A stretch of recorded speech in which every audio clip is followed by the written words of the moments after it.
as opposed to playing hard every single play. And Brett Brown never put a chokehold on anybody and really held their feet to the fire. And then I said, and Elton Brand took a team that has so many bigs and let J.J. Redick walk, the one guy that could shoot the ball. To me, it just felt like everybody had a hand in how that season went. And it really wasn't just Brett Brown or just Embiid or just – it was a little bit of everybody. And when I wrapped up, I said – and so I wondered, and as you said, trending, I said, where does this team go? Because I don't believe NBA players are overpaid. I don't believe any athlete's overpaid because they have a shelf life. Owners don't have a shelf life. They make money forever. But I believe you can be overpaid in terms of the situation for the team that you're in. And for what they're paying Richardson and Horford and Simmons and Embiid, how do they get better? Because they're going to have to convince someone to take one of those contracts to get what they need. And so I just think Philly's in a real tough position no matter who becomes a coach. Yeah, you are 100% correct. Now, first of all, this is where it all starts at. Before we even get into the contracts. So you remember when they were tanking for 3+ years? They didn't really have any veterans. Like, okay, so last year you could talk about the squad that they had. Not this year. I'm not talking about the Suns this year. I'm talking about the year before where they had a guy, Jamal Crawford. You know, they say a great locker room guy, older guy. So the Sixers didn't have that when they were young. They didn't. What they had was they had like lottery picks and a bunch of fringe guys coming in. Now, they may have had a veteran, but he was a guy who was banged up or he wasn't a superstar or whatever, right? So what happens is you get guys and all they focus on is being great regular season players. Not great teams, but great individual players. And I think what they do is nowadays the young guys have it mastered. They realize if I do enough Sports Center highlights, then I'm going to be an all-star. If I become a perennial all-star, then I get a max contract. You understand what I'm saying? So it's like, and then they become lifestyle guys. But they don't know, and it's not their fault because they never really had a guy to tell them, like, look, dude, this is nothing. You have to be in the gym all the time. You have to do this and that. Now, the problem with the Sixers is when these guys, I'm telling you, the lottery picks, if you were a lottery pick, when you showed up the first day, they treated you like you were a 6-time NBA All-Star, right? So there was never any repercussions for anything that you did. So you look at the Sixers now and you say to yourself, like, okay, this is an undisciplined team. There's no accountability. They're bringing in veterans now, and they're trying like Al Horford is like a worker. He's like a soldier.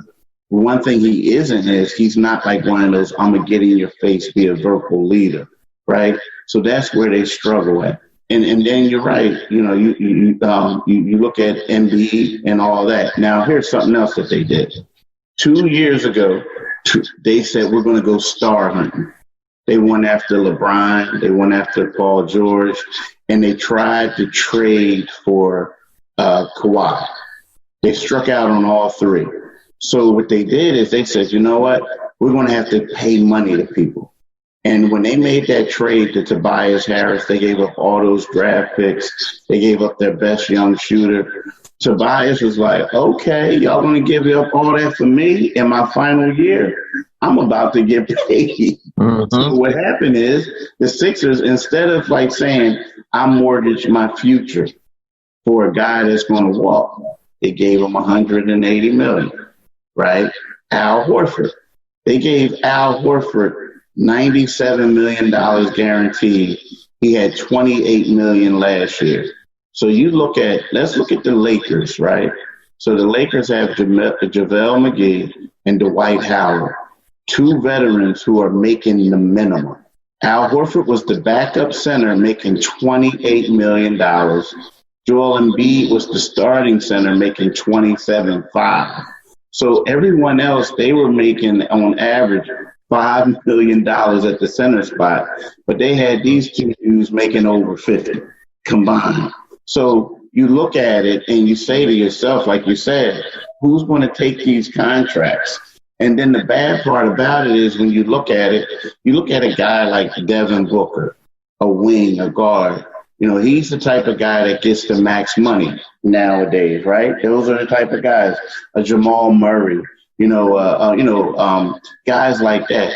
Well, the Sixers, their 4 highest paid players, 2 of them are power forwards. Tobias Harris is actually at best at a power forward. Ben Simmons is a point forward, so to speak. So they're getting like max deals. And then the other 2 guys are the centers. So now we're saying, where are the shooters? Where are the guards? They just don't have it, man. So they kind of mismanaged the whole thing. A, the culture was shabby. They let people do whatever they wanted to do. And B, they was giving out monopoly money to dudes who all play the same position. So it's a bad mix. And like you said, if I'm a coach, I have to think long and hard. I got to, consider, first of all, somebody's going to go there to get paid.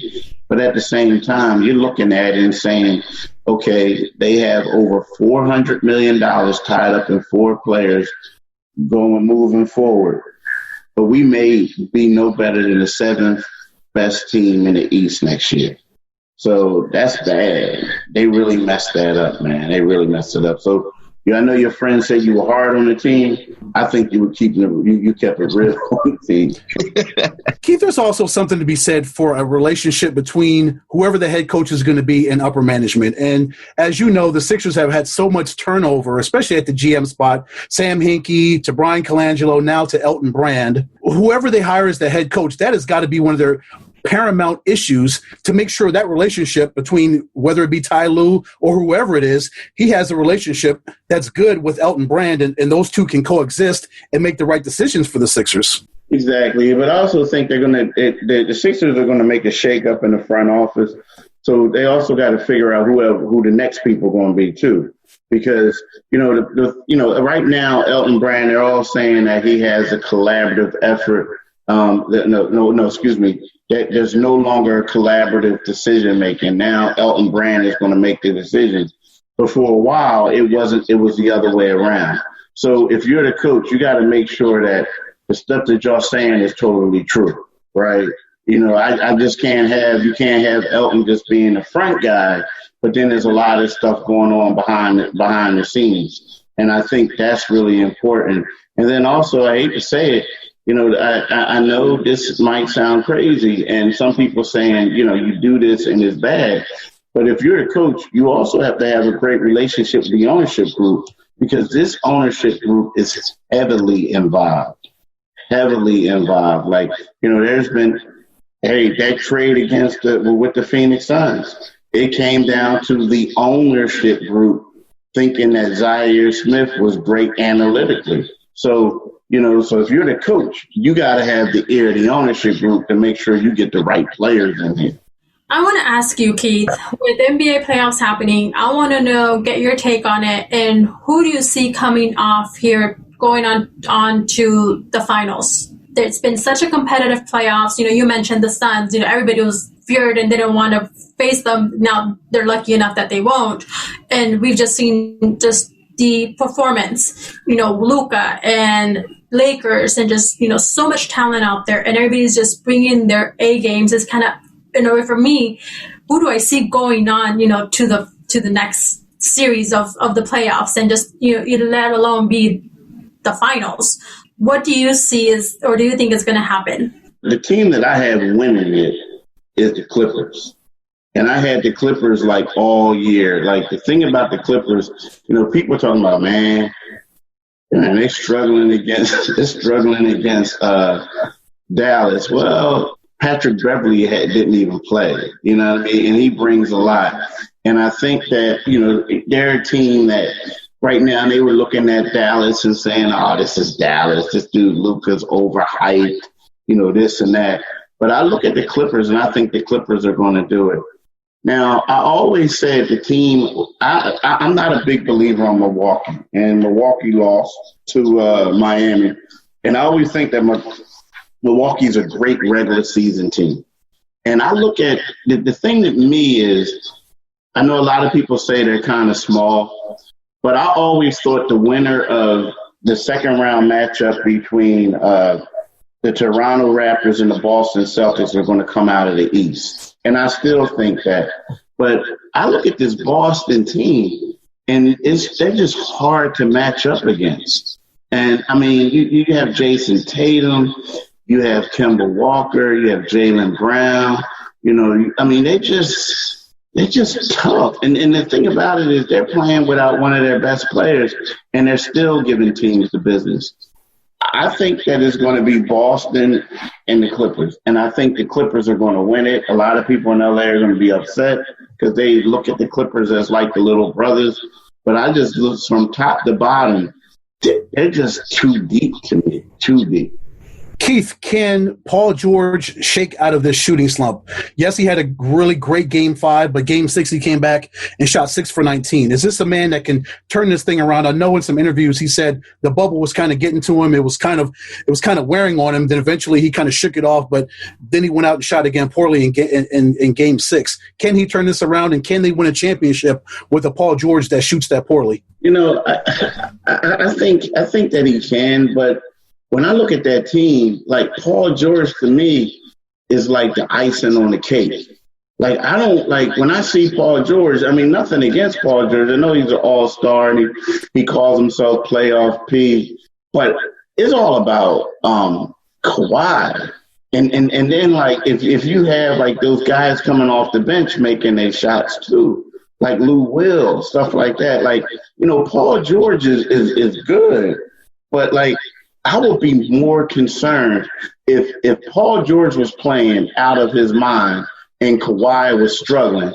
I would be concerned because, like, Paul George is good, but I don't see late in the game where we're saying we're going to run through Paul. You know what I mean? Like, I mean, nothing against him, but I don't know. Like, I think he'll get out of it, but I think they could win despite him. I think they're that deep. I think they are that deep, man. Because, like, look, okay, you look at the Lakers. Let's just compare them to the Lakers, right? And I don't want to sound ill or anything like that, but they have some main guys, but they have two guys that they have to depend on heavily. Like LeBron and Anthony Davis have to score a lot of points. They have to provide a lot of offense for them to be successful. So then if Paul George is having an off night, you can look at other players and say, okay, can they step up? Can they take the slack? And I think they can on that team. But on the Lakers, if LeBron doesn't give you 30 and AD doesn't give you 30 on the same night, they won't lose. So, you know what I mean? I think that the Clippers are deep enough to deal with his struggles. Speaking about struggling, we have the Diamondbacks. We're going to bring it local to Phoenix, Arizona, and they were just sellers today, complete sellers. That came, in a way, some of a surprise, but in another aspect, not. And I'll go into a minute, but let me go into a little bit of what happened and transpired today with the Arizona Diamondbacks. Diamondbacks traded Andrew Chafin, pitcher, to the Cubs for a player to be named or cash considerations. We still don't know the details to that. They also acquired Caleb Smith, Humberto Mejia, and a player to be named later from the Marlins for Starlin Marte. The Diamondbacks also acquired Josh Van Meter and Stuart Fairchild from the Reds for Archie Bradley and cash considerations. And also part of that was Robbie Ray among those trades. So for me, the one does not come to a surprise for me is Robbie Ray. That was expected. It was expected for Robbie Ray to have a stellar season. That didn't happen. We heard the rumors and the talk of it being one of his best season, if not the best season, being how he was performing in spring training and in summer camp. He tried, but the struggles were there and it just didn't happen for him. And one that's of a major, major surprise for me is Archie Bradley. That, for me, the beard, it's not going to be in Arizona anymore. And he's just such a great guy to be around, stand-up guy all around. Just what he brings to the team, what he brings as a person, as an individual, and as a player, and the competitiveness that he brings as well. And I think that's a huge loss for the Arizona Diamondbacks. One other loss that I think that they also have in that trade is Starlin Marte. I understand they're doing what they have to do, and this is one of the biggest moves that they've made